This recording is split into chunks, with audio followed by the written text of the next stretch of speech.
Bueno, vamos a saludar a Jesús Cuadrado, diputado que lo fue durante 3 legislaturas, si no me falla la memoria, del Partido Socialista. Señor Cuadrado, bienvenido, buenas noches. Hola, buenas noches, Félix, ¿qué tal? Creo que usted, a esto de meter así de extraperlo 4 votos en una urna de unas elecciones primarias, repartir las urnas y demás, creo que usted le da un poco más importancia de la que le dio Sánchez, que le quitó todo, cualquier atisbo de importancia, diciendo que él había ganado por mucho más de 4 votos esas primarias. Hombre, cuando aparece una práctica como esta y otras, como aquella de la urna escondida detrás de una cortina, lo que quiere decir es que estamos ante un grupo que ha llegado al poder. No solamente primero controla el partido, sino que después controla el gobierno. Un grupo que tiene poca querencia por la democracia, tiene poca cultura democrática. Y esto es lo que es realmente grave. ¿Cómo ha llegado este grupo de poder?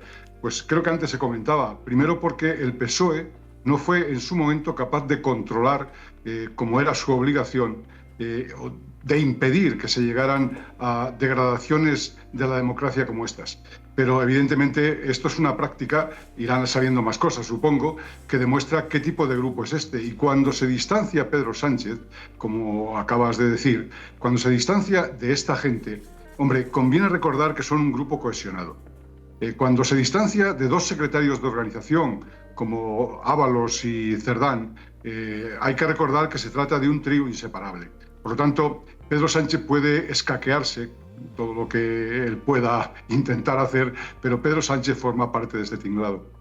Claro, lo que ocurre es que ahora que estamos escuchando las conversaciones que revelan lo que usted acaba de definir como un tinglado, muchos de los que participaron en aquellas elecciones primarias en el Partido Socialista dicen, si yo te contara, pues si esto ya lo sabíamos, si esto era Vox Populi entre aquellos que participaron en las primarias. ¿Cómo es posible? ¿Cómo es posible que ocurriera, que fuera, digamos, en ese ámbito interno más o menos conocido y que no hubiera trascendido hasta ahora? Bueno, primero porque hay un partido político que, lógicamente, no tiene elementos de control. Todos los elementos que son necesarios en un partido para que no se cuelen comportamientos de esta naturaleza, para un partido político, no para un club de fútbol, para un partido político que tiene obligaciones constitucionales en relación con los procesos democráticos de todo tipo. Cuando ese partido político falla, todo lo demás da como resultado lo que estamos viendo. Es decir, se ha degradado absolutamente el Partido Socialista, que no fue capaz de parar a tiempo todo este proceso. Hoy lo que vemos es realmente un Partido Socialista que no hay por dónde cogerlo, que no tiene ninguna posibilidad de renovación o de regeneración, porque es que cada día aparece una situación que demuestra hasta qué punto se ha degradado ese partido político. Pero no ha habido un partido político que haya controlado este proceso, y además, cuando ese partido político es controlado justamente por esta gente, lo que nos encontramos ahora es un resultado, y es que estamos ante un darwinismo al revés, es decir, un sistema de selección de personal en el que siempre ganan los peores. Y ahí es lo que hoy podemos ver, desgraciadamente, para vergüenza de cualquier socialista decente y para vergüenza del conjunto de los españoles. Porque usted cree, entiendo, que aquellas primarias se amañaron, o no le da importancia y fueron solo 4 votos que se metieron de extraperlo. No, yo creo que ese proceso demuestra que podemos conocer 4 votos, 2 votos, una urna o 20 urnas, pero quiere decir que era un método, era una metodología que se estaba aplicando. Las propias primarias, hay que tener en cuenta que ese proceso de degradación que llega a donde estamos ahora y que tiene toda esta historia que va a ir saliendo, se inicia en Sevilla, en el Congreso de Sevilla en 2012. Hay un acuerdo entre Rubalcaba y el grupo de José Blanco que evidentemente yo creo que, lamento decirlo, pero creo que Pérez Rubalcaba no vio lo que se estaba preparando. Es un proceso de acceso al poder, de control del poder, y además para terminar siendo un régimen político que Max Weber lo definía como patrimonialismo, en el que lo que estamos viendo ahora es que son gente que no diferencia entre lo público y lo privado.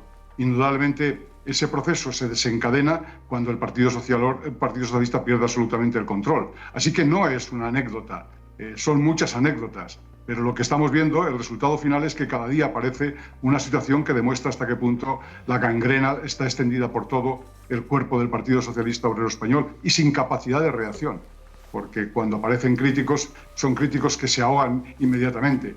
Y ahora lo que nos encontramos yo creo que es un proceso de resistencia de Pedro Sánchez, un intento de distancia o de diferenciación de un grupo político al que pertenece y que ha liderado y del que es inseparable. Y bueno, yo creo que el temor a lo que viene después de abandonar el gobierno y la confianza, yo creo que excesiva, en una maquinaria de propaganda hace que alargue esta agonía. Pero indudablemente estamos viendo a un partido y a un sistema político que llega a su final.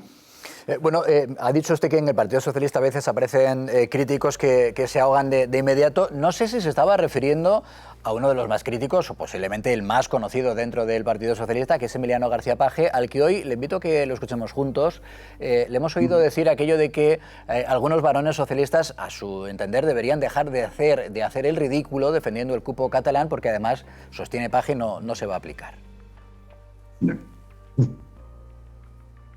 Francamente, me parece que si se meten en ese callejón va a ser un callejón sin salida para darse contra la pared desde todos los puntos de vista y a un coste impresionante. Y yo lo que le quiero pedir a mi formación política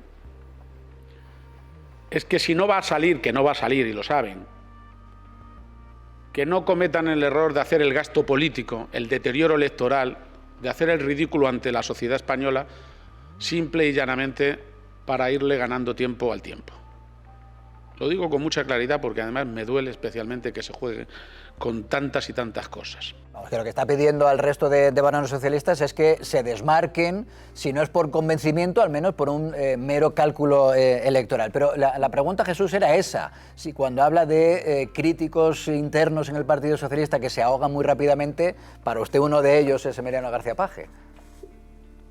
Bueno, es evidente que Emiliano García Paje y otros, no muchos la verdad, pero otros no han ejercido el poder que tenían. García Paje ganó las elecciones en Castilla-La Mancha, yo creo que con el 98-99% de los votos. Es decir, tiene un liderazgo real sobre una agrupación, una federación socialista muy importante. Ha tenido ocasiones de ejercer esa autoridad, pero por ejemplo, cuando dice que eso no se va a ejecutar, hombre, se podía haber dicho lo mismo de la ley de amnistía. Y evidentemente la ley de amnistía salió adelante. Yo creo que decir que Pedro Sánchez ya no firma acuerdos como los que ha firmado con Esquerra Republicana de Cataluña para el cupo catalán, que luego no se van a cumplir y que por lo tanto son cosas a las que no se le debe dar importancia. Yo creo que banaliza algo que la historia reciente ha demostrado que no debe ser banalizado. Yo creo que García Paje lo que está diciendo es escaparos del barco porque el barco se hunde, y yo lo entiendo, pero me parece que es un poco tarde. Pues Jesús Cuadrado, diputado que lo fue durante 3 legislaturas, y esos son unos cuantos años del Partido Socialista. Gracias por estar con nosotros, un fuerte abrazo. Bueno, la pregunta era esa. ¿Podemos estar hablando, como decía Jesús, en esas primarias en concreto del 14, del comienzo de un proceso no precisamente limpio? A ver, yo creo que más que un proceso no precisamente limpio, es una actitud. Es una actitud de un grupo que a mí me parece que no es significativo lo de 2 o 4 votos. Ganó por 17.000, es decir, 17.000 votos no se meten de extranjeros en la urna. Pero el hecho es que el hecho de meter un solo voto fraudulento en la urna ya te da un poco la medida de con qué tipo de persona estás, en fin, te has arrimado, a quién te has arrimado. También es verdad, hay que decir que cuando Pedro Sánchez decide ir a las primarias en el Partido Socialista, no mandatado por Rubalcaba, no, la segunda vez que le han expulsado del partido, que le han tirado al mar y que vuelve, se enfrenta al aparato. Y el Partido Socialista es un partido de aparato. Ahora es hiperaparato, ahora es otra cosa. Es un partido cesarista, es una barbaridad. Pero antes y siempre ha sido un partido de aparato. Se enfrenta contra el aparato y nadie se quiere complicar la vida, excepto lo peorcito de cada casa, o los desheredados, o los desarrapados, o aquellos que quieren pasar cuentas con una dirección que nunca ha contado con ellos, o que no cuenta en ese momento. Y entonces, ¿con qué se queda? Pues con los colegas del Peugeot, que no son precisamente lo mejorcito de cada casa, por decirlo finamente. Bueno, todas las primarias que se han celebrado en el Partido Socialista han tenido fraude. Las primeras que se celebraron fueron las que ganó Borrell, sí, y hubo un pucherazo Nosotros dirigía yo entonces Diario 16 de Andalucía en el Jaén con Gaspar Zarrías. Dieron un pucherazo, el mismo procedimiento. Aprovecharon que no había, oye, mete papeletas de aquí para y así sucesivamente. Lo que denuncian en esa grabación no me parece algo episódico, me parece un procedimiento, del cual tenemos información porque se ha producido esa grabación de ese hecho concreto. Pero todo es así.